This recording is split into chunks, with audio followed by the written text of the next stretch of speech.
So I guess the last thing that I'll ask before we wrap this thing up here. I'm seeing a lot of comments about how we should take this Gold Cup result with a grain of salt because it was our B/C team against Mexico's A/B+ A- whatever team. Your thoughts on that conversation? Do you think that's a legitimate thing? What do you think? Yeah, I mean, I think you gotta take positives out of it. I don't, like obviously we want to win at the end of the day, right? Like that would have been the cherry on top of you would call 100% a good tournament. I still think you could take plenty of positives out of this, even with losing to a team who has more of their normal starters out there for you. I think, as we talked about before, there was really good hunger shown from this team. I'm really hoping that it's gonna like push other guys in the that are already kind of like in this World Cup roster to be hungry as well. Like want to go out there and win and be better than everybody else on the field. And I'm not necessarily saying that that's not the mentality that they have, but it doesn't really feel like that's the mentality they show on the field.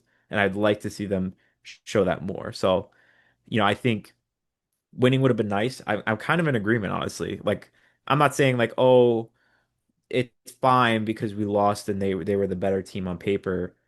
But I think my focus is mainly on like, here's a bunch of good things we could take out of this. Here are some new faces now that we can hopefully maybe see pushing to get a spot on the team and maybe pushing people to work harder as well. People that already had a spot. So I was a guy who was like, oh yeah, it's a B/C team, don't really care. I am starting to get away from that a little bit. I am kind of getting tired of this. It feels like an excuse, right? Um, oh, we don't have to worry about it because these guys don't matter anyway, right? And that mentality does seep into the players, right? And you see these guys that are like, oh yeah, I can take the time off because this is just the C team. So no matter what the results are, I still have my spot safe, right? In the same vein, the players on the field, who some of them, yes, are fighting hard for their spot. Some of them are like, oh yeah, well it doesn't really matter because I'm still this is still just a C team and I can't move up anyway. That narrative, I think, needs to go away. And I don't know what the tone was in the locker room, if it was more of a developmental thing, if it was more of a, see what you can do with this, blah, blah, blah, blah, blah, because I think that'd be poor coaching. But I'm not going to come out and say that's what he did. But I do think that we, as a community, and when talking about this team, need to get away from this idea of it's a B team, it's a C team. It doesn't, if we had our A team, we would have been better because it sets this narrative of while there do exist levels of ability, it sets this narrative of, oh yeah, this is just where you're at, so it doesn't actually matter, right? And again, I'm not hanging my hat on this idea of like the Gold Cup is the gold standard to telling us how good we are. It's the Gold Cup, right? But at the end of the day, if we're going to be a team that says we want to win everything and we're going to go out there and fight for everything, then we need to get rid of this idea that oh, it's a C team, we don't care, you know. And I'm holding my hand up saying I was one of those people who did that, and I'm changing my tone. I think we have to be like somewhat realistic too. I mean, I get what you're saying and I agree with what you're saying. But like at the end of the day too, we have to just be a little realistic that like, if these guys are generally their starters, they're gonna have more chemistry together than the guys we've kind of just thrown together for the first time ever to play on the field together. And talent wise, like if you look at who scored for Mexico, it's Raul Jimenez and it's Edson Alvarez, both of whom are like Premier League level talent and have been for a while now. Like if you look on the US side, it's Chris Richards and maybe Malik Tillman that are that like quality.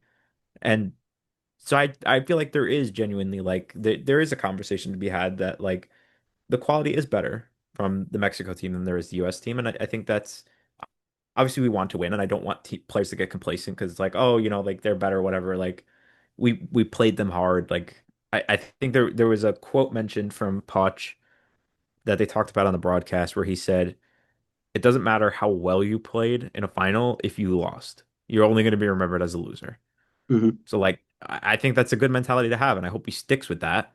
And like even if, I think there are good things to take out of this, but I still like I want this to like be a driver for even more hunger for these guys to want to come back and take the game to the next level. Like even these guys, it's a good opportunity for us to develop our depth more than we have already. Take that next level, get a little bit more comfortable in these tougher games. So hopefully it did that. Yeah. I'm with you here. I now need to ask you one more question because our favorite series of accounts, people with USMNT in their handle and then a bunch of letters after, are all banding together to scream "Potch out" because you lost the Gold Cup. Your thoughts? Shall we go for a third manager in this cycle for the 2026 World Cup? Don't even bother. Just block them and move on already. It's just it's like you said. It's It's just a bunch of oh, it's a very bird brain take to like have in this situation. Like you're a year, regardless of what you think, you're a year out from the World Cup. You're gonna bring in, like you said, a third coach now, and we're gonna reset it all 1 year out from the World Cup. Like, come on, be realistic here for a second. Like, just use that last remaining brain cell you have for like half a second, and then you could let it rest again, and just think about how dumb of a move that would be to just fire your coach a year out from the World Cup. Just let him do what he has to do at this point and work with the data that he has and what he's seen from players so far. And I mean, it's too late at this point. You just have to stick with what you have here. one of my favorite things about being a former athlete in this game is that I learned to get humbled really quick about what I know and what I think I know, right? When I got into coaching after being a player, I walked in and I was like, I played in college. Easy. I got this coaching thing down. And every day I walk off the field, I'm like, I don't know anything. I need to go back and go back and redo everything. I don't know anything. I call people up, I ask questions, I try and learn.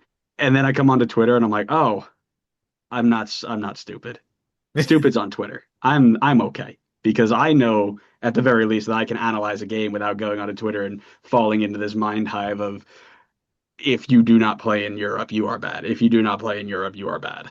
Um, being able to just too funny. But yeah, no, let's not sack our coach for a home World Cup a year before the World Cup. So I'm with you on that. But